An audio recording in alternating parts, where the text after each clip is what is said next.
everyone, Kelly here, and today I want to do my first update review from my Try a Chapter Unhaul series. So if you haven't seen this, about the end of August, I guess a little over a month ago, I did my first Try a Chapter where I was pulling books that I wasn't really interested in anymore off my shelf or just had lost interest in. And I was trying the first chapter, deciding what to get rid of and what to go ahead and finish and like renew my interest in it. And I ended up making that into a series. I've done 2 of those videos so far, and now I wanted to do an update before I do a couple more of the Try a Chapter videos. So the books today will be from the video where I ended up taking all of the books that were the lowest rated on Goodreads from my physical TBR. So all of these that I ended up keeping have all been rated really low on Goodreads. So just keep that in mind. So it'll be kind of interesting to see how I ended up feeling about them when a lot of people really don't like these books. And I'm going to tell you about them in order of kind of like my least favorite to my favorite. And I have 3 to talk to you about. So the first one that was like my least favorite of this group was Signs Point to Yes by Sandy Hall. And I ended up giving this 3 stars. So I think that's pretty good that my lowest rating was 3 stars on these books that were where a lot of people gave them 1 or 2 stars on Goodreads. I thought this was pretty average, so it wasn't bad. It was just kind of like an average YA contemporary with a tiny bit of romance in it. So this is about a girl named Jane who, it's the beginning of summer. She doesn't really know what she's going to do for the summer. Her mom really wants her to do this like internship with her at her job, but Jane and her mom aren't really getting along right now, so she really doesn't want to do that. So she takes it upon herself to go and find her own job so that she can get out of spending the whole summer at her mom's work. And so the job she ends up finding is as a babysitter for, I think there's 2 girls, I can't remember. It's 2 or 3 little girls that are in her neighborhood.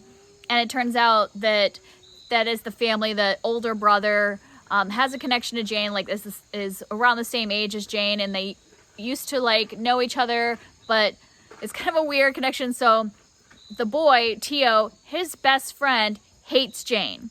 And so Tio and Jane never had a problem, but because his best friend hates Jane, they just kind of don't hang out even though they live in the same neighborhood. But now she is spending the summer basically at his house every day. So Tio and Jane start hanging out more. And Tio's best friend also ends up going with family out of town for a lot of the summer. So they don't have the best friend like kind of getting in the way of them hanging out. So this is, I'm assuming you can kind of guess what's happening. They're developing a friendship that could be developing into something more.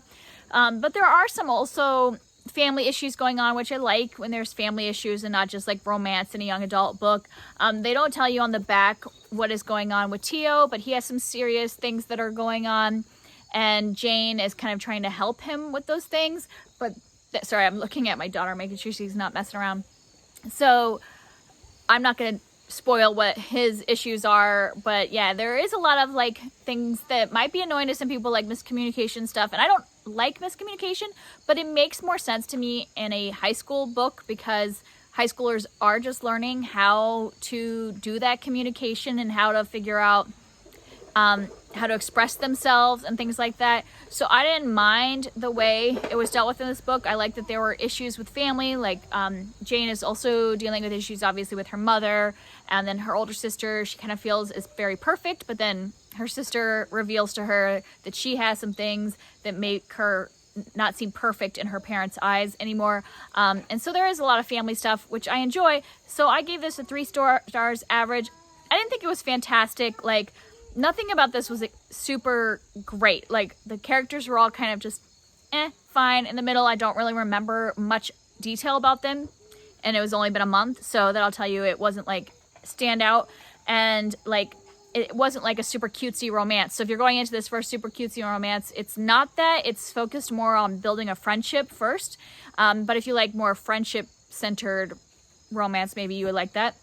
So nothing really like stood out to me, but I didn't dislike it. I was having a fine time reading it, enjoying it. I just don't think I'll remember much at all about this in a couple months. So it gets 3 stars for me. So not bad, but not great. And then the next one, my next enjoyment, was And Again by Jessica Chiarella. And this one, a lot of people bash on this book on Goodreads, and so I was kind of worried about reading it because I didn't see a lot of really great reviews.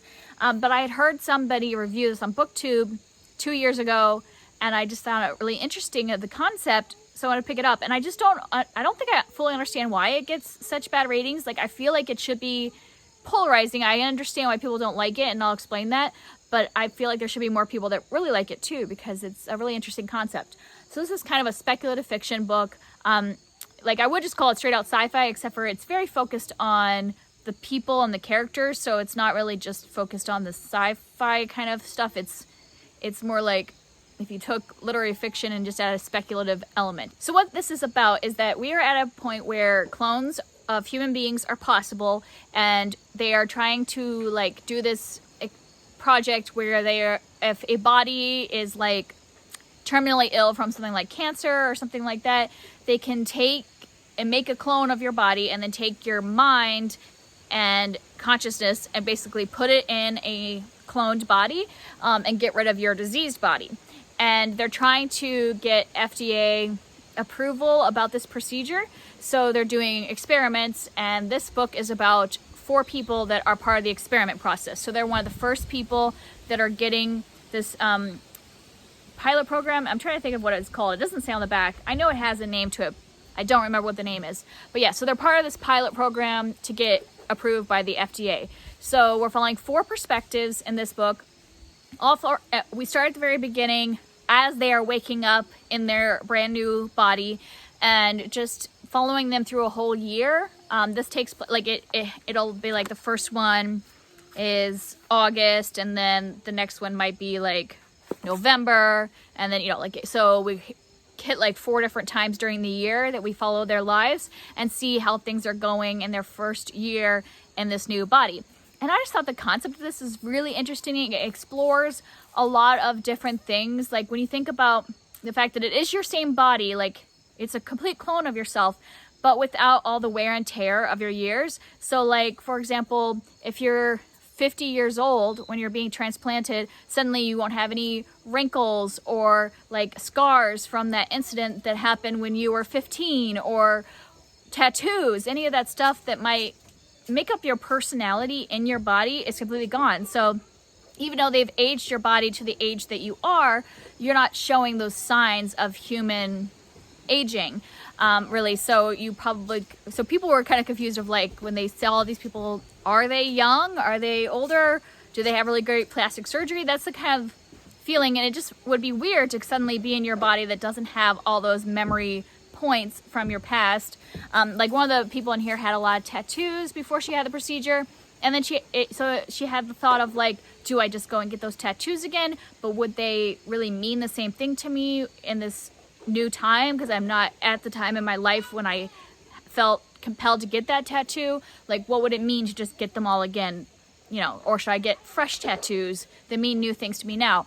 And so just these great conversations I thought throughout this book that I really enjoyed, and I ended up landing on a 3-star rating for this book, which I know it sounds like I was really excited and great concept. You would think I would rate it more. But I would say in terms of enjoyment, I loved the conversations that were going on. I thought that the concept was great, but I wasn't really like pulled into the story a lot. And I think that's why a lot of people gave it low reviews, because all 4 of these characters are unlikable characters. And I get that. And I'm not rating it low because they're unlikable, but I also wish there had been like at least one of them that I could really root for. Like, I wanted one of the 4 to be like somebody I'm excited about, where all 4 of them, the choices they made were probably more on the not so great side and stuff like that. So it would have been nice to have had a little more variety in that. But I totally get why you would have unlikable characters, because then it's like the concept to explore of like, if you're giving somebody a brand new life, does science just pick people at random, or do we have like an obligation to like make sure people make a better life for the world if they're giving a new chance? Like, so there is that moral part that they're exploring, and I really enjoyed that part. Like, that it makes sense if you have somebody that is like a bad person and you've given them a new chance to do more bad choices. Yeah, so it explored a lot of great topics. I just didn't necessarily love the way it was explored. Like the stuff they focused on wasn't as, the stuff I found really interesting wasn't what was focused, is what I'm trying to say. So I still think it was good, because it made me think a lot, but it wasn't great in my opinion. But I am surprised that more other people didn't find it great, because a lot of people like things that are different than me, and I'm surprised there aren't more people that enjoy this. But if you think that that sounds interesting, following like morally great characters and a new start at life, I would still suggest it. The audiobook was really great because there's 4 different narrators, so you can really feel the distinction between the 4 characters, and I do think it brings up a lot of great conversations. And then the last book I want to talk about is The Hazelwood by Melissa Albert. And I ended up giving this one 4 stars. It's the one I liked the most out of the 3. And actually, it was a really high 4 stars. Like, it could have almost squeaked into 5 stars. I actually now don't remember why I didn't give it 5 stars, because I really enjoy this, and I very vividly remember a lot of scenes from this, and would definitely reread it someday. So it is definitely a very high 4 stars. And yeah, I'm not exactly sure I understand why this has such a low rating on Goodreads, because I found it very absorbing and interesting the entire way through. So in case you haven't heard of this, because this has been around BookTube a lot in the last couple years, but in case you didn't really get pulled in by this beautiful cover, this is kind of like a urban fantasy kind of story. It is about a girl, well, she's a teenager, a young woman named Alice, and her grandmother wrote this book of fairy tales that she hasn't been able to read. Her mom has never let her read it, and so her grandma kind of has this famous, or infamy actually, for writing these fairy tales, and the people that are fans of hers are like kind of obsessive fans. And so Alice has never met her grandmother. Alice and her mom have spent Alice's entire life kind of on the run, like living like nomads. Like anytime they get settled somewhere, it seems bad luck follows them, so they move on to the next place. And then I'm not actually sure how much I should give away, because there's like a big thing that happens towards the beginning, but I don't think it's in, I'm trying to see if it's in the, yeah, I don't think it's in the summary, so I'm not gonna say. So something happens, and Alice kind of is trying to explore more about her grandmother's world she's created through these fairy tales. The Hazelwood is the like estate where her grandmother lives, and she's never been to the Hazelwood and doesn't even know where to find it or anything like that. And so she kind of teams up with this guy from her high school that is a big like super fan of her grandma. All right, sorry, I got interrupted in my description because Eliza got hurt, so she's going to sit and snuggle for a moment while I try to finish. So I think I was saying that Alice has to team up with this boy from her school who's like a big time fan of her grandmother's fairy tales, because he's read them before and can help Alice with like clues on where to find the Hazelwood and like kind of figure out what's going on with all this bad luck in her life and things like that.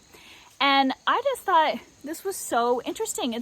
Like that description even doesn't like encompass the majority of what happens in this book. And I was just completely compelled the whole time. It got very dark. I guess I just didn't expect it to go that way. Like, I don't feel like, maybe I just didn't hear enough people describing this book. But like the fairy tales are very dark fairy tales. Like when he's describing them to her, they're very dark. And then the stuff that's happening in this kind of leans up more on the dark side. Not to the point of like adult scary, because this is a YA novel, but a lot darker than I was expecting it to go. And I really enjoyed it. I just had a good time the whole way. I understand, I think most people don't like it because it kind of changes mode, kind of it's going one direction, then things kind of switch up halfway through the novel, and maybe people don't like the way it kind of switches up. But I found it really good and interesting. There is a sequel, but I don't know if it's like necessary, because I feel like this one ended like wrapped up enough that I wouldn't need to read the sequel. And I just worry, because what if the sequel ruins this one for me when I have really good thoughts about this one now?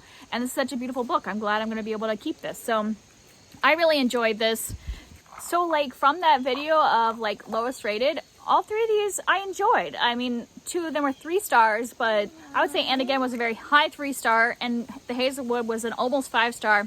I really enjoy it and want to revisit it, so I would still recommend And Again and the Hazelwood to other people. Signs Point to Yes, I necessarily wouldn't recommend it to you. If you already own it, I would say it's fine to read, but I wouldn't say go out and get it because it was kind of average. But yeah, I think that's pretty good for like the lowest rated books on my TBR, and I enjoy that. I'm looking forward to finishing all the books, the 3 books from my second video I did. If you haven't watched that one yet, I'll link it back down that playlist down below. And I will see you guys next time when I get those 3 books finished. I am actively reading one of them, and so hopefully I will finish those 3 at some point soon. And I'd love to talk about any of these books with you down below, and I will see you next time. Bye!